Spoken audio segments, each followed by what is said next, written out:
നിയമസഭാ തെരഞ്ഞെടുപ്പിൽ പറവൂർ മണ്ഡലത്തിൽ പ്രതിപക്ഷ നേതാവ് വി.ഡി. സതീശനെതിരെ ഇടതുമുന്നണി സ്ഥാനാർത്ഥിയായി ഇ.ടി. ടൈസൺ മത്സരിക്കും. നിലവിൽ കയ്പമംഗലം എം.എൽ.എ. ആയ ടൈസനെ സതീശന്റെ വിജയ തുടർച്ചയ്ക്ക് തടയിടാനാണ് CPIM രംഗത്തിറക്കുന്നത്. കയ്പമംഗലത്ത് 2 ടേം പൂർത്തിയാക്കിയ സാഹചര്യത്തിലാണ് ഇ.ടി. ടൈസൺ പറവൂരിലേക്ക് മാറുന്നത്.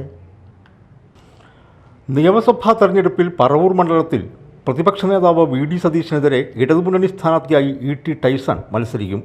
CPI സംസ്ഥാന എക്സിക്യൂട്ടീവ് യോഗത്തിലാണ് ടൈസൺ മാസ്റ്ററെ സ്ഥാനാർത്ഥിയാക്കാൻ ധാരണയായത്. നിലവിൽ കയ്പമംഗലം എം.എൽ.എ. ആയ ടൈസനെ ശക്തനായ എതിരാളിയാക്കി തന്നെ സതീശന്റെ വിജയത്തുടർച്ചയ്ക്ക് തടയിടാനാണ് ഇടതുമുന്നണി നേതൃത്വം ലക്ഷ്യമിടുന്നത്. ജില്ലാ നേതൃത്വം തയ്യാറാക്കിയ സാധ്യതാ പട്ടികയിൽ ഇ.ടി. ടൈസന്റെ പേരുണ്ടായിരുന്നില്ല. എറണാകുളം CPI മുൻ ജില്ലാ സെക്രട്ടറി KM ദിനകരൻ, സംസ്ഥാന കൗൺസിൽ അംഗം കമലാ സദാനന്ദൻ, ജില്ലാ കൗൺസിൽ അംഗം KB അറുമുഖൻ എന്നിവരുടെ പേരുകളായിരുന്നു പട്ടികയിൽ ഉണ്ടായിരുന്നത്. സാധ്യതാ പട്ടിക ജില്ലാ നേതൃത്വം സംസ്ഥാന നേതൃത്വത്തിന് കൈമാറുകയും ചെയ്തിരുന്നു. ഇതിനിടെ AIYF നേതാവ് ബിപിൻ ദിനകരനെ പരിഗണിക്കണമെന്ന അഭിപ്രായവും ഉയർന്നിരുന്നു. എന്നാൽ ഇതെല്ലാം തള്ളിയാണ് ഇ.ടി. ടൈസണിലേക്ക് CPI എത്തിയത്.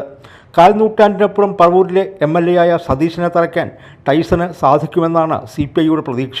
2001 ആദ്യമായി നിയമസഭയിലെത്തിയ സതീശൻ തുടർച്ചയായ 6ാം ജയമാണ് ഇക്കുറി ലക്ഷ്യമിടുന്നത്. CPIയിലെ MT നിക്സനെയാണ് കഴിഞ്ഞ തവണ സതീശൻ പരാജയപ്പെടുത്തിയത്. 21,301 വോട്ടുകൾക്കായിരുന്നു 2021 വി.ഡി. സതീശൻ്റെ വിജയം. News desk media time.